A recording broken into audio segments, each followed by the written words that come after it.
নমস্কার, বাংলা মন থেকে বলছি সন্ময় বন্দ্যোপাধ্যায়। জেলের ভয় গাঢ় হচ্ছে ভাইপোর। বাবু সোনা শেষ পর্যন্ত ছুটলেন কলকাতা হাইকোর্টে খারিজ করতে সেই এফআইআর, যে এফআইআর তার সম্বন্ধে করা হয়েছিল গত 5 তারিখ। 4 তারিখ রেজাল্ট বেরিয়েছিল, 5 তারিখ জনৈক রাজীব সরকার বাগুইহাটির বাসিন্দা বিধাননগর সাইবার ক্রাইম দফতরে এফআইআর করে জানিয়েছিলেন যে অভিষেক বন্দ্যোপাধ্যায় নির্দিষ্টভাবে কতগুলো তারিখ উল্লেখ করে বলেছিলেন।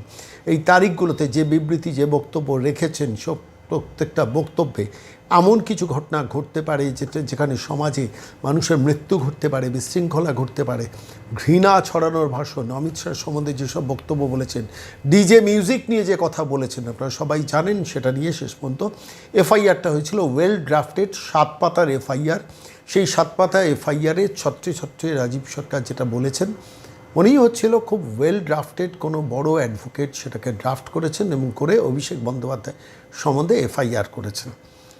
অভিষেক বন্দ্যোপাধ্যায়ের সমস্ত বিষয়টা জানতে পেরেছেন, কেন বিধাননগর সাইবার ক্রাইম ডিপার্টমেন্ট সম্মত এটা 5 তারিখ এফআইআরটা হয়, 15 তারিখ তার বিরুদ্ধে এফআইআরটাকে গ্রহণ করে, অর্থাৎ এফআইআর রুজু করে।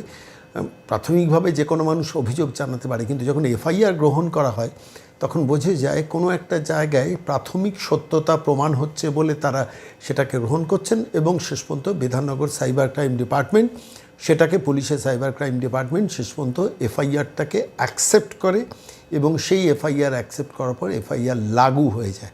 এখানেই ভয়টা ধরেছে অভিষেক বন্দ্যোপাধ্যায়। কেন ধরেছে আমি একটু খুব সংক্ষেপে ব্যাখ্যা করব। যে বক্তব্য রেখেছেন সেই বক্তব্য বিরোধী রাজনৈতিক নেতারা রাখলে এবং মমতা বন্দ্যোপাধ্যায় রাজ্যের মুখ্যমন্ত্রী থাকলে এতদিনে তাকে জেলে ভরে দেওয়া হতো। অভিষেক বন্দ্যোপাধ্যায় যা বক্তব্য রেখেছেন সাংঘাতিক। ডিজে দুপুর 2টোর পর, 4 তারিখ রেজাল্ট বেরোবে, দুপুর 2টোর পর ডিজে মিউজিক বাজবে, অর্থাৎ একদম ডাইরেক্ট থ্রেট, মানুষের মৃত্যু। আমরা তো দেখেছি 2021-এর নির্বাচন, 2023-এর নির্বাচন।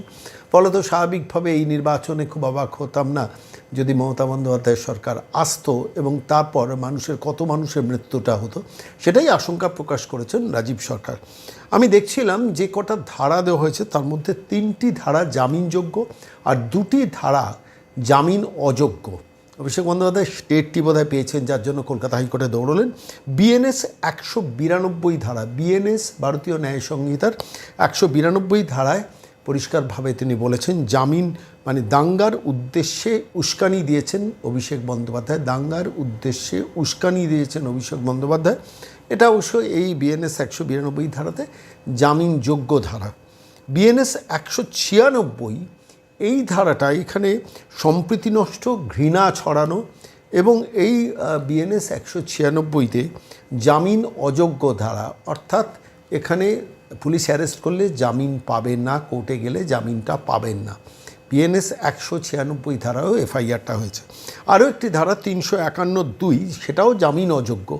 351(2) সেটাও জামিন অযোগ্য এবং সেখানে মৃত্যুর ভয় দেখানো, হুমকি, সম্মান নষ্ট করা, হুমকি সম্মান নষ্ট করা, সেটা 351(2) ধারা। সেটাতেও জামিন পাওয়ার কোনো জায়গা ছিল না বাবু সোনার বা অভিষেক বন্দ্যোপাধ্যায়ের। 353(1)(c) সেটা অবশ্য জামিনযোগ্য ধারা। মিথ্যা বিভ্রান্তিকর গুজব ছড়ানো, মিথ্যা বিভ্রান্তিকর গুজব ছড়ানো, সেটা 353(1)(c) জামিনযোগ্য ধারায় এই এফআইআরটা হয়েছিল। আরেকটি ধারা সেটা হচ্ছে জনপ্রতিনিধিত্ব আইন, জনপ্রতিনিধিত্ব আইন, সেটা 123(2) এবং 125, 123(2) এবং 125 ধারা, এই দুটো ধারাতে এফআইআরটা করা হয়েছিল। তার মানে কি দাঁড়ালো, টোটাল 5টা ধারার মধ্যে 2টি জামিন অযোগ্য, অর্থাৎ অভিষেক বন্দ্যোপাধ্যায়কে বিধাননগর পুলিশ গ্রেফতার করলে তাহলে তিনি জামিন পেতেন না। সেটা হচ্ছে বিএনএস 196 এবং 351(2). আর যে 3টে ধারাতে জামিন পেতেন সেটা হচ্ছে বিএনএস 192, 353(1)(c) এবং 123(2) এবং 125 ধারা। যে বক্তব্যগুলো রেখেছেন, বক্তব্যগুলো আমি বলছি সাংঘাতিকভাবে মানুষের মৃত্যুকে ইনিশিয়েট করার বক্তব্য। কেন দুপুর 2টোর পর 4 তারিখে রেজাল্ট বেরোলে ডিজে বাজবে, পরিষ্কার ইঙ্গিত যে আপনাদের এবার গণধোলাই হবে এবং পিটুনি হবে। ফলত স্বাভাবিকভাবে যে কোনো রাজনৈতিক নেতা এই কথা, এই ডিজে বাজবে এই জাতীয় থ্রেটিং দিলে তার জেলের ভেতরে থাকার কথা। অভিষেকেরও জেলের ভেতরে থাকা, অনেক দিন আগে থেকেই অভিষেকের নানান কারণে জেলের ভেতরে থাকা, কিন্তু জেলের বাইরে আছেন। এবার বুঝতে পেরেছেন পালে বাঘ পড়েছে, ফলত জেল যেতে হবে। সেটা বুঝেই দৌড়লেন কলকাতা হাইকোর্টে। কলকাতা হাইকোর্টে গিয়ে মামলা করলেন এবং মামলা করলেন যে এই এফআইআরটাকে খারিজ করা হোক, এফআইআর খারিজের জন্য। এবার ঘটনা হচ্ছে যে অভিষেক বন্দ্যোপাধ্যায়ের এই মামলা এবার সরকার স্পন্সার্ড হবে না, অর্থাৎ অভিষেক বন্দ্যোপাধ্যায়কে নিজেকে টাকা দিতে হবে, নয় আইনজীবী বিনা পয়সায় তার হয়ে লড়বেন। কিন্তু কলকাতা হাইকোর্টে মামলাটা হলো, মামলার রেজাল্ট কী হতে পারে? আমার নিজের ধারণা দুটো দিক হতে পারে। একটা হচ্ছে মামলা রিজেক্টেড, খারিজ হবে না, এফআইআর খারিজ হওয়ার কোনো জায়গা নেই। আমার নিজের ধারণা বড় জোর প্রাইমারি হয়তো একটা প্রোটেকশন দিয়ে বলবেন হাজির দিন, তারপরে কোর্টকে রিপোর্ট করুন, হয়তো কোর্ট শুনে তারপর তাকে গ্রেফতার হবে কি করবেন কি না সেই জায়গাটা সেই জায়গাটা হয়তো সিদ্ধান্ত নেবে। আমার অ্যাপারেন্টলি সমস্ত ঘটনা প্রবাহ দেখে মনে হচ্ছে প্রথমত অভিষেক বন্দ্যোপাধ্যায় গ্রেফতারিটা অ্যাজিউম করছেন যে তিনি গ্রেফতার হতে পারেন, জেলের ভেতরে যেতে পারেন, গ্রিলের ভেতরে যেতে পারেন, যে বক্তব্য রেখেছেন।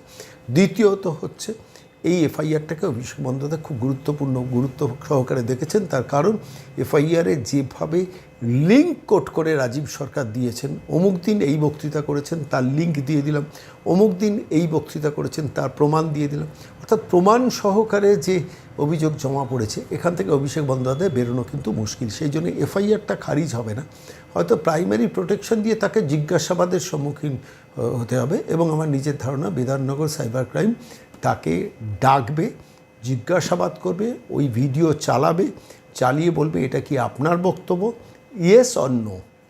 অভিষেক বন্দ্যোপাধ্যায়ের কিন্তু এখান থেকে প্রোটেকশন পাওয়াটা খুব মুশকিল। তার কারণ once the enquiry is completed, কোর্টকে হয়তো বিধাননগর পুলিশ কমিশনারেটে জমা দেবে যে এই ডকুমেন্ট হ্যাজ বিন প্রুভড, এটা অভিষেক বন্দ্যোপাধ্যায়ের বক্তব্য, এবার তাকে কাস্টোডিয়াল ইন্টারোগেশন দরকার, কাস্টাডিতে চাই।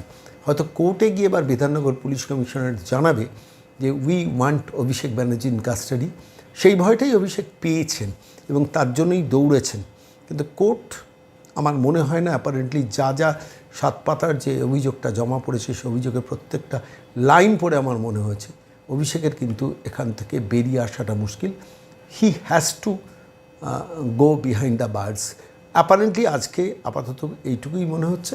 ভয়টা বেশ ভালোই লেগেছে, যার জন্য ছুটলেন হাইকোর্টে রক্ষা কবচ, বা ওটাকে খারিজ না হলে, যদি খারিজ না করা হয় তাহলে হলো হুজুর আমাকেও তো রক্ষা কবচ দিন, আমার মক্কেল তো সাংসদ। দেখা যাক শেষ পর্যন্ত কী হয়। চোখ রাখবেন বাংলার মনে লেটেস্ট আপডেট নিয়ে প্রতিদিন বিকেলে।